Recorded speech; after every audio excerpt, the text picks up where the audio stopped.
She boarded like any other tired tourist, straw hat, paperback novel, nothing to notice. 90 minutes later, both pilots were unconscious, the cabin was in silence, and 320 lives depended on the one thing nobody in that airport had bothered to see. What she did next left even fighter pilots speechless. Before you watch full story, comment below from which country are you watching. Don't forget to subscribe for more amazing stories. The radar screen at Edwards Air Force Base Control didn't lie. Something was wrong with Flight 801. The controller on duty that Friday morning was a 20-year veteran named Stu Harwick, a man who had talked down everything from engine failures to bird strikes without ever raising his voice above a conversational tone. He was not a man who frightened easily, but when the distress call blinked onto his screen and the radio crackled open, something in his chest went cold. This is Pacific Airways Flight 801. Declaring emergency. Repeat, declaring emergency. Both flight deck crew are incapacitated. I am manually flying the aircraft. Requesting immediate emergency vector and runway clearance. Stu leaned forward. Flight 801, say again, who is on the mic? A pause, just long enough for him to wonder if he'd imagined it. This is Sarah Caldwell. I'm a passenger. I have FAA commercial certification and military flight hours. I need a runway now. The room went quiet. Every controller on duty turned from their screens. Stu set down his coffee mug very carefully, the way a man does when he wants his hands free. Copy that, Flight 801. You have Edwards, runway 22 left. What is your current altitude and souls on board? 31,000 feet, descending. 320 souls. A pause. And Stu, you're going to want fire and rescue standing by. This landing is going to be heavy. Then she was gone, back to whatever she was fighting at the edge of the sky. 90 minutes earlier, the world had looked entirely different. Honolulu International Airport on a Friday morning in October had its own particular rhythm, built out of other people's urgency, families hauling too many bags, children running ahead of parents who had already surrendered to the chaos. Sarah Caldwell moved through all of it like water through rock. Unhurried. Unremarkable. A wide-brimmed straw hat, oversized sunglasses, a linen shirt worn soft from actual use, a canvas bag that looked like it had crossed a few continents and hadn't minded. She had learned, over a long career, that the most useful skill a person could possess had nothing to do with marksmanship or tactical decision-making. It was this, the ability to be completely present in a room while appearing to be completely elsewhere. To see everything while being seen as nothing. Her seat assignment was 23B, the aisle. Not the window, which might suggest a tourist wanting views. She had spent enough years in environments where options were the difference between walking out and not walking out at all. She was on vacation. Hawaii had been her sister Carol's idea, delivered with the forcefulness only older siblings can achieve. You need to go somewhere that doesn't know your name. So Sarah had flown to Honolulu, sat on a beach for 4 days, read 3 forgettable novels, watched 2 sunsets over the Pacific without thinking once about angles of approach or weather windows. On the 3rd evening she had cried, briefly and privately, for reasons she didn't examine too closely. On the 4th day, she booked her flight home. Boarding began. Sarah moved down the aisle, found 23B, tucked her bag beneath the seat ahead of her. She watched the flight crew, because she always watched the flight crew. The senior flight attendant, Ryan Beckett, worked the forward galley with quiet, economical efficiency, no wasted motion. Through the open cockpit door she caught a glimpse of the flight deck, the captain, gray at the temples, moving with the relaxed authority of a man who'd flown this route in his sleep, and beside him a young first officer, mid-20s, dark-haired, alert in the particular way of someone still new enough to the job to be paying full attention to everything.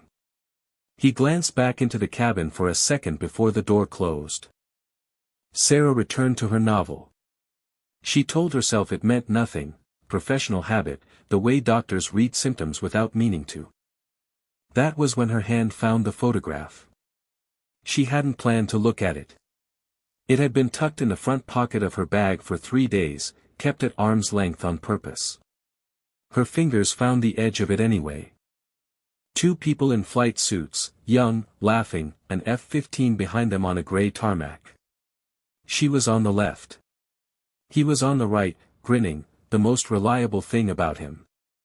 The kind of grin that made you believe whatever came next was probably going to be all right. On the back, in his handwriting, "We made it out. For now. D." He'd written it as a joke, 20 minutes after a run that had come closer than either of them wanted to admit. She had laughed when she first read it. She kept laughing for 2 more years. Then Syria, 2019. And the laughter stopped, and nothing in the 5 years since had quite managed to restart it. She put the photograph away. The plane pushed back from the gate. Flight 801 climbed out of Honolulu and banked northeast toward the mainland. 40 minutes into cruise, in perfectly still air with clear skies to the coast, Sarah felt something that had no business being there, a 2-second tremor through the seat, too subtle for anyone else to notice, the surface of her water bottle undisturbed. She knew that vibration. Not turbulence. Not mechanical failure. A trim correction responding to something the system hadn't been built to expect. She waited, running through every benign explanation she could construct, and found each one less convincing than the last. Leah Merritt, the junior flight attendant, walked to the forward phone, lifted it, waited, set it down. Lifted it again. The cockpit wasn't answering. Sarah watched Ryan Beckett appear at the galley entrance, speaking quietly with Leah, his jaw set in the particular stillness of a man holding himself together because 319 people could not be allowed to see him not holding together. She reached under her seat and opened her bag. Her hand found the slim black folder she had not once, in 17 years, left home without. Inside, an FAA commercial pilot certificate, an instrument rating, type ratings for the Boeing 737 and 747, and, kept current out of a habit she couldn't quite break, an Airbus A320 certification. Beside it, a federal identification card.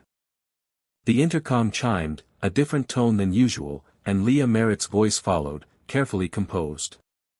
"Ladies and gentlemen, this is your cabin crew. If there is a licensed pilot aboard, we ask that you please identify yourself to the crew immediately." The cabin changed the way a room changes when someone opens a window in winter. Heads came up. Earphones came out. For 3 seconds, nobody moved. Then Sarah Caldwell stood. She didn't rush. She picked up the folder and stepped into the aisle. Ryan reached her first. "You're actually a pilot," he said. "I'm your best option right now," she said. "Take me to the cockpit." He didn't argue. What she found stopped her for half a second. The captain, conscious but barely, his face flushed with hypoxia, his grip on the controls too loose. The first officer, unconscious entirely, hands still in his lap. She recognized him, the young man from the gate. She killed the ventilation draw, found the emergency oxygen supply, and had the captain's mask on him before he could protest. Then she looked at the air quality monitor. The display was blank, not malfunctioning, but deliberately dark, as if it had been told to stop looking and had complied. She filed that away and turned back to the controls. The aircraft had drifted 17 miles off course. The autopilot had disconnected. She slid into the left seat, and the yoke came alive under her palms, the immediate, intimate language of a machine transmitting everything about itself through metal and hydraulic fluid. She had spent 5 years trying to forget this feeling. It came back not as memory but as physical truth. She keyed the radio and declared the emergency. Edwards cleared her for runway 22 left. She took the intercom next. "Ladies and gentlemen, this is Captain Sarah Caldwell speaking. We have experienced a medical emergency on the flight deck. I have assumed command of the aircraft, and I will be flying us to Edwards Air Force Base. I need you to remain calm and follow every instruction from the cabin crew. We are in control. She paused. I have over 10,000 flight hours. I am certified on Boeing and Airbus platforms. I am a former Air Force pilot. You are in good hands. The cabin fell into the particular silence of people truly listening. Two F-16s appeared off her wingtips 20 minutes later, flying the precise geometry of military escort. On the emergency frequency, a voice she didn't expect, Flight 801, this is Captain Garrett Briggs. Can you confirm the name you gave Edward Center? Sarah Caldwell. Confirmed.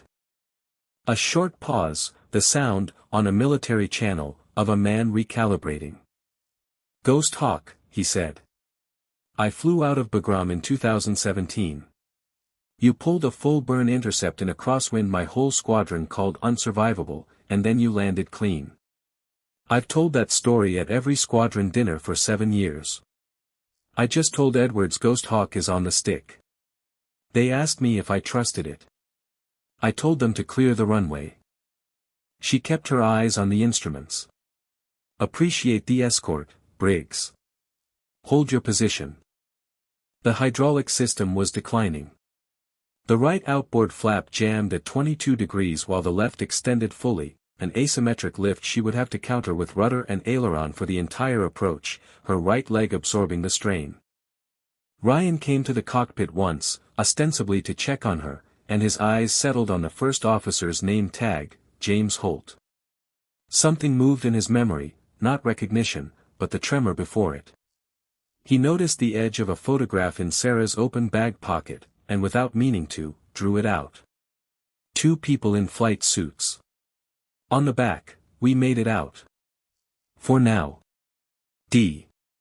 He did the arithmetic, a name, an age, a war, and understood, with a weight he had no place for, that he was standing in a cockpit carrying someone else's grief. He slid the photograph back and said nothing. He went back to his passengers and kept working. Agent Marcus Webb of the NTSB reached her on a dedicated channel with information that changed nothing about the next 20 minutes but everything about what came after. The air quality sensor had been manually disabled 4 days earlier, during an unauthorized maintenance inspection performed by a technician named Craig Dyer, terminated 3 weeks prior, his wrongful termination suit and appeal both dismissed. He had used a former colleague's badge to get into the maintenance bay. He hadn't targeted a specific flight. Just an aircraft. Is there anything in that information that changes what I need to do in the next 20 minutes? Sarah asked. No. Then I'll be available for your investigation after I land this aircraft. The California coast came up in pieces, the water shifting from deep blue to green, the brown edge of the Mojave. Stu Harwick vectored her in. Briggs broke off at 5 miles with a final transmission. You've got this, Ghost Hawk. Gear down. 3 green lights. The runway threshold filled the glass. She brought the nose up, cut the throttle. The main gear struck the concrete hard, she had promised heavy, and she delivered it, and she braked manually, correcting for the nose gear's pull to the right with what her burning leg had left. The aircraft slowed, and stopped 20 feet from the emergency net. In the cabin, a child was crying. Then someone started to clap. Then everyone did. She sat for a moment with her hands still on the yoke, her eyes still moving across the instrument panel, confirming what she already knew was true. Then she took her hands off the controls and looked out at the flat brown desert, brilliant in the morning light, indifferent to what she had just done, and found that restful. The rear cabin doors opened first. Desert air came in, dry and sharp, and 320 people took their first breath of it together, a sound that wasn't applause and wasn't crying and doesn't translate cleanly into language, the sound of bodies remembering they are alive. Agent Webb met her at the bottom of the stairs. Captain Morrison was stable, headed to the hospital. James Holt, still unconscious, had strong vitals and a full recovery expected. Craig Dyer was in custody. The debrief with Agent Webb took most of the afternoon. He walked her through the technical sequence from the first vibration in her seat to the final brake application on runway 22 left, and she gave him everything in the order his report required: altitude, fuel state, hydraulic pressure, the exact moment the flap actuator jammed.